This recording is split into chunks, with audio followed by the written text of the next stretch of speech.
Welcome back to Computer Organization course. Today we will study some remaining concept of interrupts. This is the third part video regarding interrupts. So before going through this video, please go through my two different sessions, that is interrupts part 1 and interrupts part 2, and then continue with this session. So these are the concepts we study today in interrupts part 3. So about interrupt nesting, that is under interrupt nesting we study priority structure and how to handle simultaneous request by multiple devices. Then there we study two more types, daisy chain and priority groups. Basically these three structures or types are nothing but three different ways of connecting multiple devices under interrupts, so that every device gets its own chance to interrupt the processor in order to execute its interrupt service routine, or in order to communicate with the processor. Then we will study controlling device request, nothing but how to make an input or output device to not interrupt the processor, or allow input output devices to interrupt the processor. So controlling whether a input or output device should be allowed or not allowed to interrupt the processor. And then we study a few types of exceptions. So there are three types of exceptions they have explained in the syllabus. So let us start with interrupt nesting. Interrupt nesting is a concept where we answer most important question about interrupt. That is, when processor is already under execution of an interrupt. That means when processor is executing a interrupt service routine of a particular interrupt, during that time whether devices must be allowed to interrupt the processor. Processor is already executing an interrupt or answering an interrupt, or processor is already executing an interrupt service routine of a particular interrupt. During that time whether other device or same device must be allowed to interrupt processor in between. If yes, we can allow other devices or same device to interrupt the processor in between execution of one more interrupt. Then which type of devices must be given that authority? Which devices should not be allowed? So this question is answered by interrupt nesting. Let me explain a small concept before explaining interrupt nesting, so that you can understand it very clearly. It is about priority. So what is priority? Priority is like your rank in the exam. That means less the number, higher the value. So first rank is more valuable than second rank. Second rank is more valuable than third rank. That means as the number increases, the importance decreases. Similarly, priority also works. That means imagine I have multiple input output devices. I'll take 3 input output devices, and priority is given like 2, 1, 3. These are not numbers of the devices, these are the priority assigned to the devices. Okay, I will call this device as A, this device as B, and this device as C. Now which is most prioritized device, or which is most important device? That is B, because its priority is 1. Then A, because its priority is 2. And then C, because it is having highest priority number. That means lowest priority. That means if processor has to select one out of these 3 devices, processor will select B based on the priority, because this priority B is having highest priority. So devices will have priority. The programs executed by processor, they will have a priority. Processor itself will have a priority. So let us see how interrupt nesting works. In previous session, I have explained that when processor executes one interrupt, it is under execution. When interrupt is under execution, then processor do not allow any device to interrupt it in between. So all the devices who want to interrupt the processor has to wait for the processor to complete currently executing interrupt. This is fine with all the input output devices because interrupt service routines are very small programs. That means when interrupt occurs, to execute interrupt service routine, or indirectly I can say to answer that interrupt, processor takes very less time. So every input output device can tolerate that delay. But what happens is there will be some few input output devices which do not accept this delay. They should require an separate arrangement where those important devices can interrupt the processor even though processor is under execution of some other interrupt. Now how to do this? The interrupt arrangement you can see in this diagram is called priority structure, which allows some important input output devices to interrupt the processor even if processor is executing currently an interrupt based on their priorities. Now you can see here in this diagram, every IO device is assigned separate interrupt request line as well as interrupt acknowledgement line. That means any device can request an interrupt simultaneously. Now what happens is every device is assigned with a priority number. For example, device 1's priority is 3, device 2 priority is 5, and maybe device P, the last device priority, I will take it as 1. So these are the priority assigned. When processor also sets a priority itself, let us consider processor priority is 4.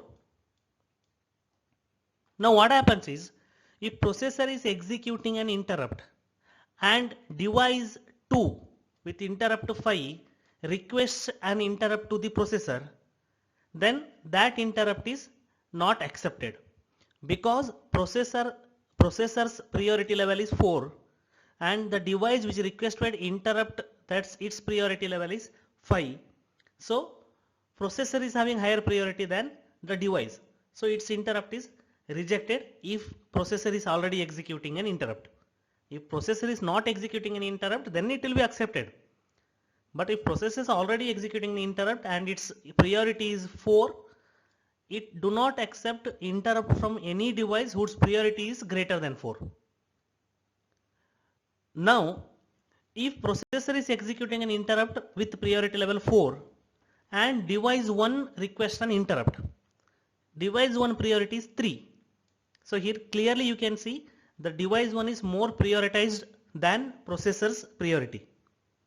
Then processor stops current interrupt, answers interrupt of device 1 that with priority 3, executes its interrupt service routine and serve the interrupt to the device 1 because its priority is greater. So this is how the priority structure works. Now how priority is assigned based on how important devices are. Now these priorities for every IO device is actually not set at the IO devices itself. These priorities are set at interrupt service routine. Means interrupt service routine of every IO device will have a priority.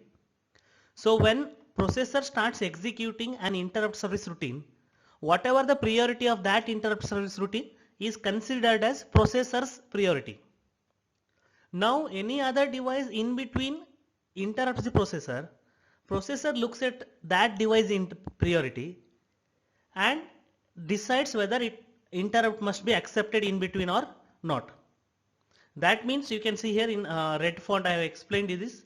An interrupt request from higher priority device is accepted while the processor is executing interrupt service routine of a low priority device. So interrupt service routines have priorities. Processor priority is nothing but the priority of the interrupt service routine which is being executed. And if the device requests an interrupt in between and its priority is higher than the currently executing interrupt service routine priority, then the new interrupt request is accepted, otherwise rejected. So as I told you earlier, when processor executes an interrupt service routine, when it starts executing interrupt service routine will have a priority. That priority is set as processor's priority. So when processor executes different interrupt service routine, processor priority will change based on the interrupt service routine. Now processor's priority is nothing but a code like 1, 2, 3 number, and in the status register of the processor, the status register where we store carry flag, sign flag, zero flag or overflow flag, in the same register some bits are reserved to store current priority of the processor. Now every time when processor executes different interrupt service routine, that priority in the status register must be changed. So there will be some privileged instructions, okay, which can change processor priority in the status register. What is the meaning of privileged instruction? See, processor will have different mode, like user mode here, or one more mode is supervisor mode. There will be different modes for a different processor. User mode means when a user uses the processor, he uses a regular user. He uses processor as a regular user.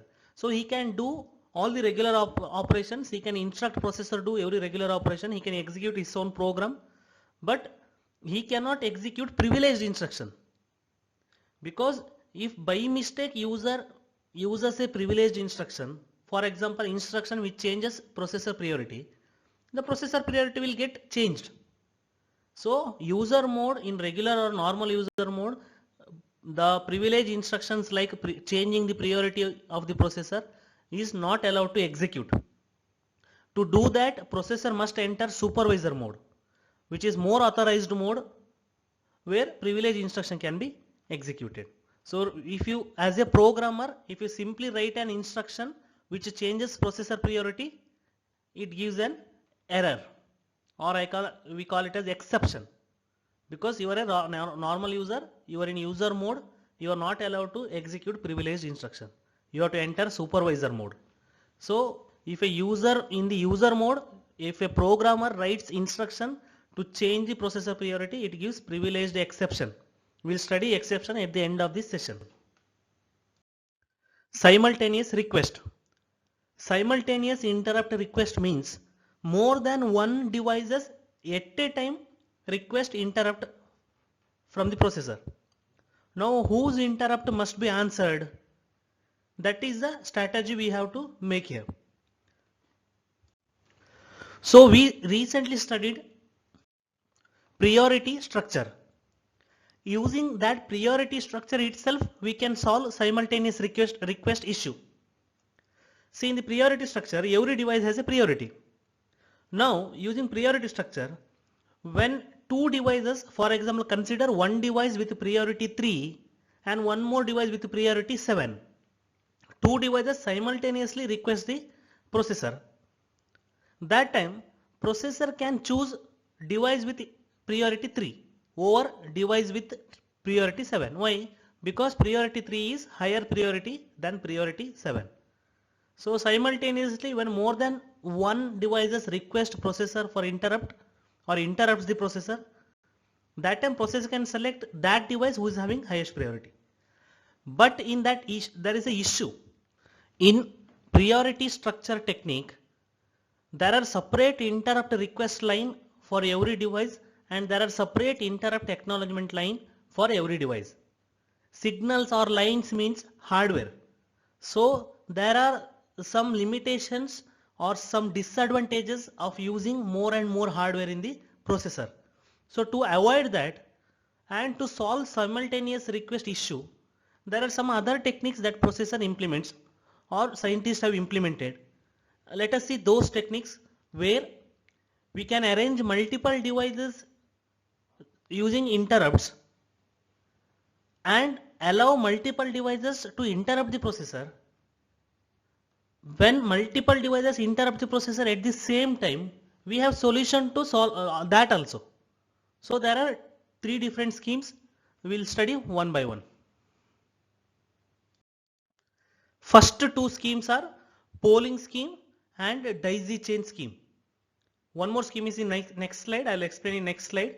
But Before understanding what is daisy chain scheme and what is polling scheme, which helps to connect multiple devices under interrupt concept and solves the issue of simultaneous interrupts, you must go through my part 2 video regarding interrupt, where I have explained vectored interrupts and polling scheme. Otherwise, without knowing what is vectored interrupts, it is very hard to understand daisy chain scheme also. So please go through that video, part 2 interrupt, and continue with this. In the polling scheme here, when multiple devices request interrupt from the processor or multiple devices interrupt the processor, processor go to every device status register and check interrupt request bit. Whenever a device interrupts the processor, that device makes its interrupt request bit in its status as 1.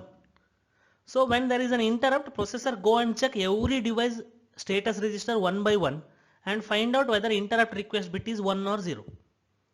If it is 0, that means that device has not requested interrupt. It go to next device. So like this, when processor go to every device one by one, the first device processor finds interrupt request bit as 1, that device's interrupt is accepted. Andre more than one device interrupt request ಮಾಡಿದಾಗ ಎಲ್ಲ ಡಿವೈಸ್ಗಳು ಅದರ interrupt request ಬಿಟ್ ಅನ್ನು one ಅಂತ ಮಾಡಿರ್ತವೆ. Processor ಒಂದೊಂದೇ device ಇದು interrupt request ಬಿಟ್ ಅನ್ನು check ಮಾಡ್ತಾ ಬರುವಾಗ ಯಾವ ಡಿವೈಸ್ ಇದು ಇಂಟರಪ್ಟ್ ರಿಕ್ವೆಸ್ಟ್ 1 ಅಂತ ಫಸ್ಟಿಗೆ ಗೊತ್ತಾಗುತ್ತೋ, ಮೊದಲಿಗೆ ಗೊತ್ತಾಗುತ್ತೋ ಪ್ರೊಸೆಸರ್ಗೆ, that device interrupt is accepted. This is called polling scheme. But here also there is some disadvantage, like so every time when two devices request the interrupt, the first device which comes under processor scan whose interrupt request bit is 1, only that device interrupt is served or accepted. Adara pakkadalli next device processor never check its bit, so it loses some chance of interrupting the processor. Then we have daisy chain scheme. Okay, this is implemented over vectored interrupt concept. That means whenever a device interrupts the processor, that device sends some code to the processor after it receives the acknowledgement from the processor. That code which helps processor to find out interrupt service routine related to that device in the memory and then executes that interrupt service routine. So for example, if device 1 initially interrupts the processor, then processor sends acknowledgement. Once the device receives that acknowledgement, device sends some particular code to the processor through address bus. This is not shown here, address bus, through address bus. And processor uses that code to find out interrupt service routine in the memory. That particular interrupt service routine is executed. This is how nested interrupts, vectored interrupts works. Now how daisy chain is implemented using vectored interrupts. So this is very simple concept. The diagram you are seeing here is daisy chain concept. That means interrupt acknowledgement line is connected from processor to device, then from that device to one more device. That's right. It is connected between every two devices. This is called daisy chain. Now how simultaneous requests are solved using daisy chain. Here, for example, let us say device 1 and device 2 request interrupt at the same time. There is only one interrupt request line. Both sends the interrupt request to the processor at a time. Processor comes to know that somebody is requesting interrupt, but processor cannot identify which device because there is only one interrupt request line you can see here. Both simultaneously request the interrupt. Now what processor does is, processor require a special code to identify interrupt service routine of a particular device. So processor sends interrupt acknowledgement line. Device 1 receives the acknowledgement. If device 1 has requested the interrupt, it do not allow that acknowledgement pass through it. Means no other devices next to it will get that acknowledgement. For example, if device 1 has not requested the interrupt, then it allows that acknowledgement pass through it and it reaches the next device. If next device has requested the interrupt, it blocks that acknowledgement by passing through it to the next device. So one by one acknowledgement passes through if that particular device has not requested the interrupt. If a device has requested the interrupt, it receives the acknowledgement and it never allows to pass us through. Now what happens when simultaneous requests are solved here? So let us see that first. For example, let me tell device 2 and some device here simultaneously request the interrupt to the processor or simultaneously interrupts the processor. Now processor sends interrupt acknowledgement through that single line. Device 1 receives the interrupt acknowledgement and it knows that it has not requested interrupt. It allows it to pass through to next device. Now device 2 receives the interrupt acknowledgement and device 2 has requested the interrupt actually. So it blocks that interrupt acknowledgement and sends a special code to processor through address bus.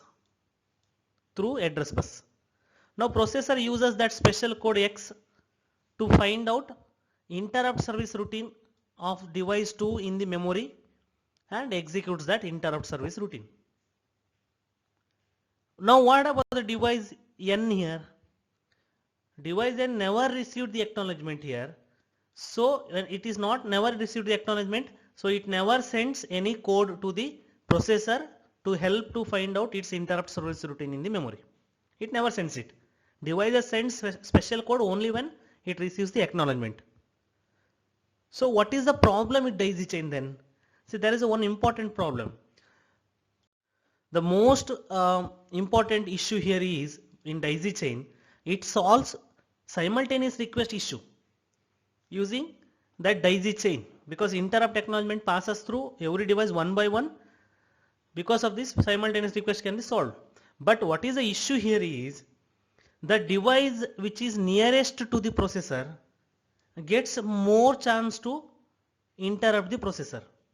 That means suppose device 1, whenever device 1 interrupts the processor, initially it gets the acknowledgement. So always this interrupt is executed. Devices which are far from the processor have less chance of executing the interrupts if any other device near to processor has requested at the simultaneously. So that is means if every time device 1 and device 2, every time both devices simultaneously request, then every time device 1 itself will win the race. So this is a problem of daisy chain.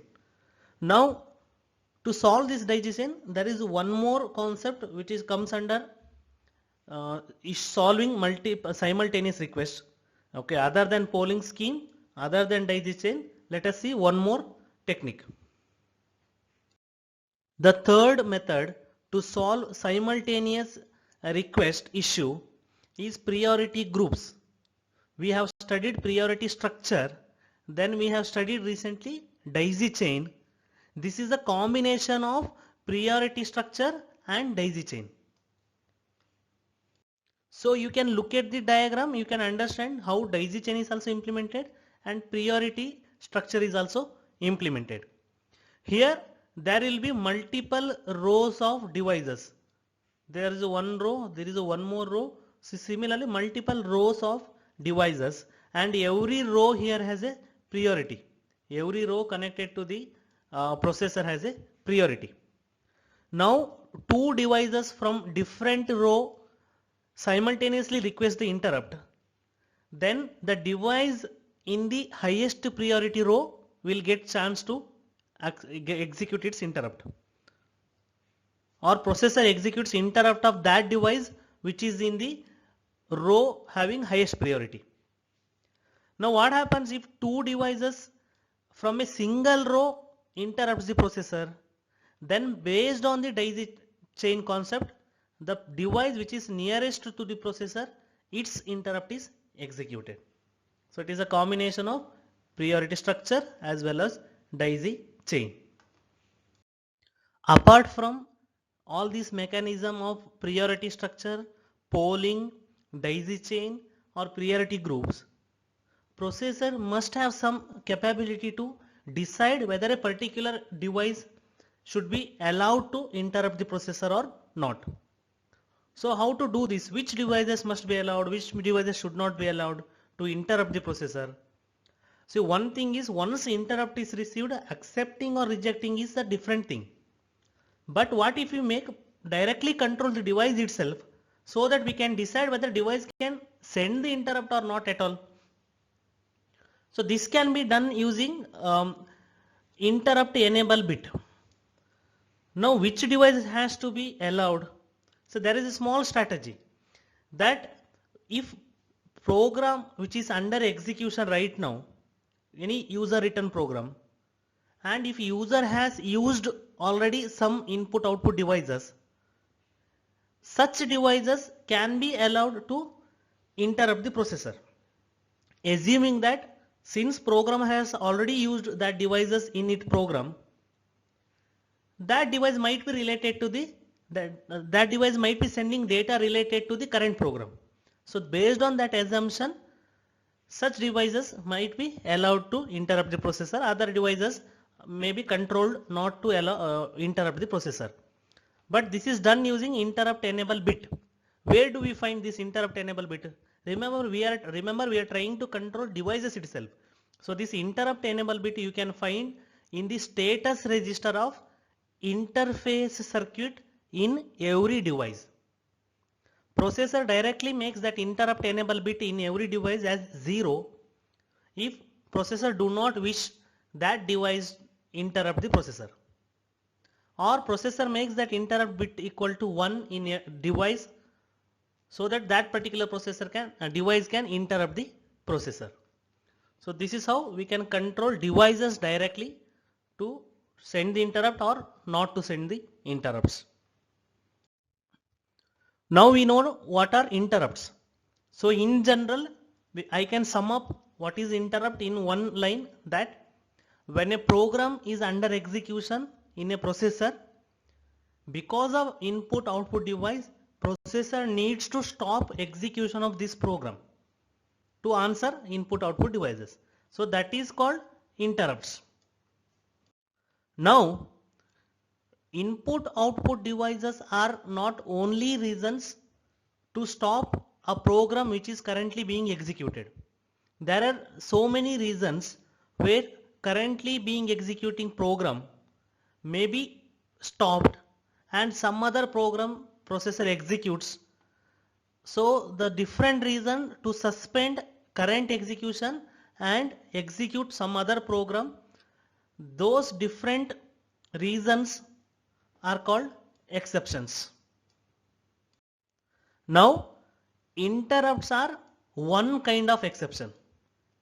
Exception means currently executing program has to be stopped and processor executes some other program. This is called exception. Interrupt is one type of exception where currently being program is stopped and some other program called interrupt service routine is executed. Now what are other types of exceptions? There are three major type of exceptions other than interrupts is discussed. That is recovery from error, debugging and privilege exceptions. Let us see all these three one by one. Recovery from error is one type of exception. Errors means whenever processor is executing an instruction and suddenly some error occurs so that that instruction cannot be executed anymore. Or for another example, like processor is having some address and try to fetch data from the memory, but in that address there is no data that is expected by the processor to execute some instruction. That time when error occurs while executing some instruction, processor do not know what to do. It suddenly stops or suspends the current execution of the program, the program which is under execution, it suspends its execution and initiates exception processing technique. That means when some error occurs, there will be some program written to handle that error called exception service routine. So just like processor executes interrupt service routine, when interrupt occurs, processor also executes exception service routine when error occurs. So it stops current program which is under execution and executes exception service routine which handles such errors. The only difference between executing interrupt service routine and exception service routine is that when interrupt occurs, processor completely executes current instruction which is under execution and then handles the interrupt by executing interrupt service routine. But in exception service routine, during error occurs in the instruction which is being executed. So processor cannot execute the current instruction which is being executed. It stops there in between only and go to exception service routine. So that is a major difference. One more type of exception is debugging. This is often used by programmers to understand what happens during execution of their programs, especially at various points of the program. So debugging has two concepts. One is called tracing or trace, one more is breakpoint. Trace mode means after execution of every instruction, programmer want to see what is the outcome of that instruction. That means not the result of the instruction. Programmer want to see what are the changes happened in different register value, or processor want to see what's happening, what data has been changed inside the memory, or programmer want to see what changes happened during in the status register. So after execution of every instruction, the program execution is stopped. Debugging program is executed where user can see values of various register, value of status register and data in the memory at different address. So he observes it, then again next instruction is executed. So after every execution of every instruction, debugging program is executed. So there is a exception every time. So for every instruction. Now breakpoint is the same thing as a trace mode, but not every instruction is stopped, or not every after execution of every instruction program is suspended. Here user selects a specific instruction which are called breakpoints. Only after executing that particular instruction, debugging program is executed. That means programmer see what's happening inside the processor. So programmer has to initially set the breakpoint where debugging program has to be executed. After which instruction of the program, debugging program has to be executed. Program has to select it. Such instructions are called breakpoints. So at least debugging concept under tracing or breakpoints, currently executing program is stopped, debugging program is executed, and then currently executing program is continued. So this is what happens in the debugging. Privilege exception is one more type of exception. Privilege exception means when a program which is under user mode, means normal mode or user mode, try to execute privileged instruction which has to be executed actually under supervisor mode. But program is not under supervisor mode, but yet try to execute privileged instruction. That time privilege exception happens. That program is stopped there only, and processor directly enters to supervisor mode, executes the exception service routine to inform that a user mode program has trying to execute privileged instruction. So this is called privilege exception. Now what are the privileged instruction? Privileged instructions are the most important instruction. Its execution impacts the processor in utmost level. Its impact on processor is very critical. For example, changing the value of PC register. Regular instructions we cannot change value of PC register. For example, move instruction. You cannot move some random data to program counter register, PC register. Why? PC register decides which is the next instruction that has to be executed by the processor. If a program push some value to PC randomly, PC starts pointing to some random addresses. Then there is no meaning of execution of program or sequence of the program. So data altering value of program counter is a very privileged instruction. Similarly, changing the status register bit or changing special code or priority code of the processor that we recently studied, right? Processor itself sets the priority of interrupt service routine. Okay, user mode cannot change the priority of the processor. To change that, we have to execute privilege instruction under supervisor mode. There are a lot of privilege instruction which impact most on the processor. So user mode or a normal mode program cannot execute such instructions. So as soon as normal mode or user mode executes privilege instruction, immediately processor goes to supervisor mode and executes exception service routine to inform that to the user that a regular user mode program is trying to execute unauthorized privilege instruction. Okay, only supervisor mode is authorized to execute privilege instruction.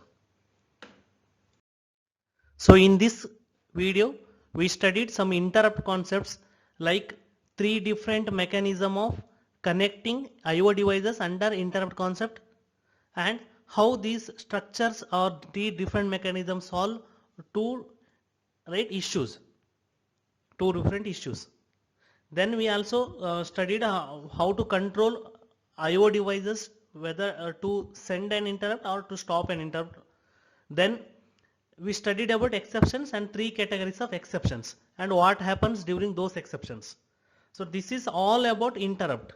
This is the last part of interrupt video, that is part 3. And from next we study direct memory access concept, which is another way of communicating IO devices by the processor. There are 3 different ways to communicate with the IO devices. One is program controlled IO, we studied in first module and also at the beginning of this module. Then we study interrupts. That is another way of communicating with the IO devices. And the last technique to communicate with the IO device is direct memory access, that will cover in next video. Thank you.